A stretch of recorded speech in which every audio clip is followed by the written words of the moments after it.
And the Steelers quarterback situation continues to unfold, where Mike Tomlin has said that they are preparing Justin Fields to start Sunday against Russell Wilson's former Denver Broncos team. Now, Wilson said today that his calf is feeling a little bit better. It's a day-to-day process, but right now it continues moving in the direction of Fields starting in a game that Russell Wilson, I'm sure, would really like to play and play well. Good point there, being against the Broncos. More from Adam in just a little bit. But Dan, what should Pittsburgh's game plan for Justin Fields be this week? Yeah, I think this is the lowest scoring game in the NFL this week, and both defenses are really good. I think Surtain versus George Pickens is going to be must-watch television. Number one, I would call a ton of RPOs from condensed formations on early downs. I think Justin reads them out well. It gives him the opportunity to be a runner. And it frees up some space for this offense to get easy yards on early downs. You read that defensive end. Justin's very good at it. It helps your run game. Number two, cut the field in half. 1 to 2 to 3, Justin's. Just goes so, Justin's thing is sometimes he plays slow. Well, this will expedite how fast he plays. He gets this ball out of his hand, decision-made check down in about 3 seconds. Again, the efficiency of their offense. Third, and I think he's very good at this as well, the keeper game. You get him outside the pocket, you ball fake. I think they're going to continue to try to run the football, multiple levels for him to distribute the ball. He throws really well on the run. I think Arthur Smith did a fantastic job last week of making sure Atlanta's safeties did not ruin the game. I think he needs to have the same philosophy with Patrick Surtain and then this 5-man blitz package from Denver. The best way to do that, stay ahead of the chains.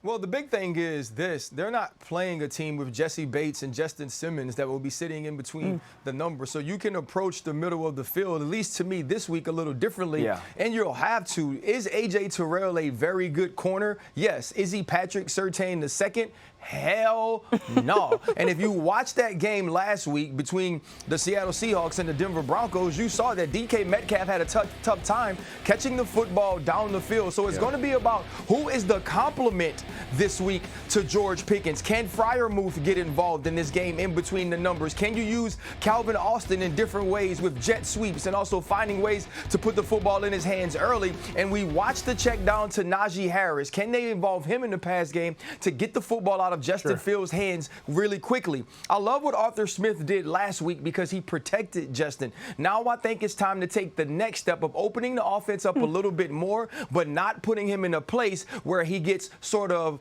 analysis or paralysis by analysis. Yeah, Fields completed 74% of his passes on Sunday. That was his highest in a road game over the last 2 seasons. Let's get to the Packers. Jordan Love is out this week with a knee injury, meaning Malik Willis is going to get the start against the Colts.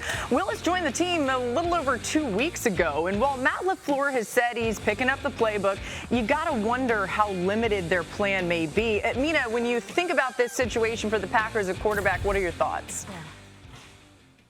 Well, I think about the Indianapolis Colts, who last week played the Texans with a ton of light boxes, which was a big part of why Joe Mixon basically galloped through them.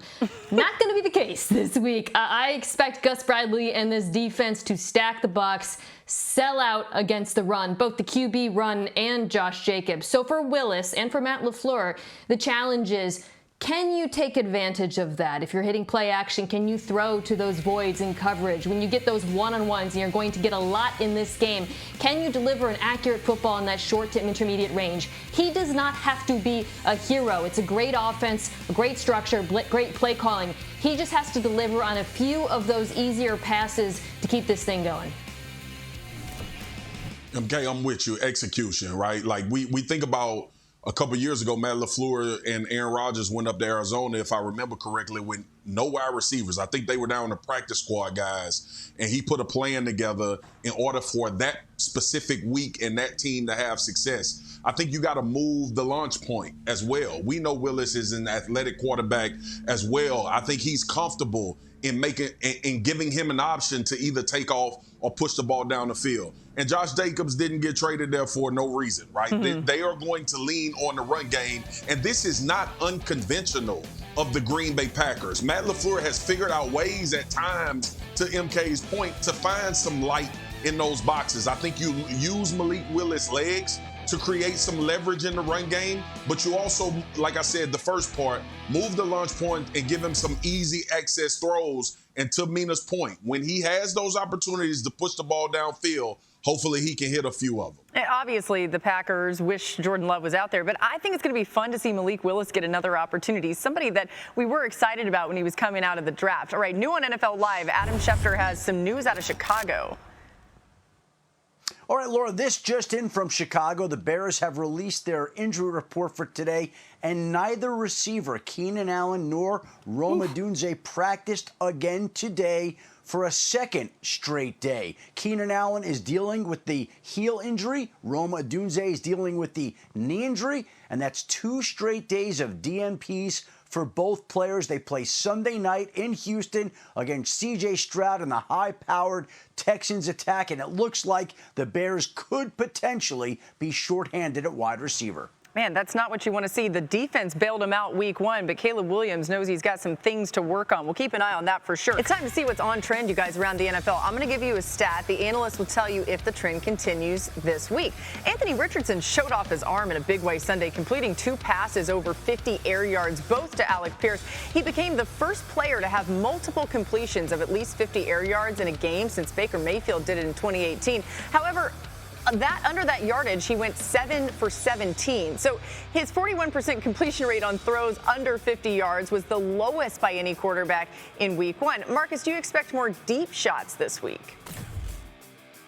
I do expect some deep shots, Boogie, whether that be an extended play or Anthony Richardson getting something off the play action as they get the backfield going. But, I mean, look, man, when you got a gift like this, and you got a coach that wants to score points, you have to use that gift. So I think this trend continues for the rest of the season. They have to be conscious of the shots that they take, but I doubt that we'll see the Colts play games the rest of the year without Anthony Richardson taking deep shots. Yeah, let it fly. All right, Matthew Stafford and the Rams got most of their production against man coverage last week. Stafford completed more passes than any other QB versus man and was tied for the second most pass yards. A big adjustment was made at halftime as 122 of those pass yards came after that.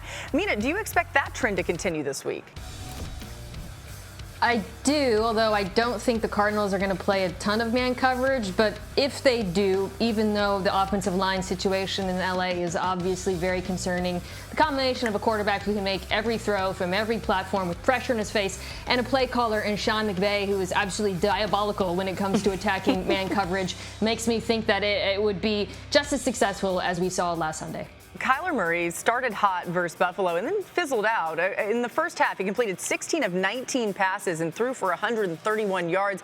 After that, he threw for just 31, with a third of his attempts being off target. Overall, Murray averaged just 2.9 air yards per completion on Sunday and failed to complete a single pass 10 or more yards downfield. Dan, how does Kyler change that trend this week? Yeah, one, I do think it's his job to get Marvin Harrison more involved, certainly his offensive coordinators as well. I think pocket patience was really good early on, and specifically in the red zone that led to some of those early touchdowns. I think number 2, he used his legs a lot early in that football game. When Buffalo dropped out or he felt a seam, he took off and looked like vintage Kyler Murray.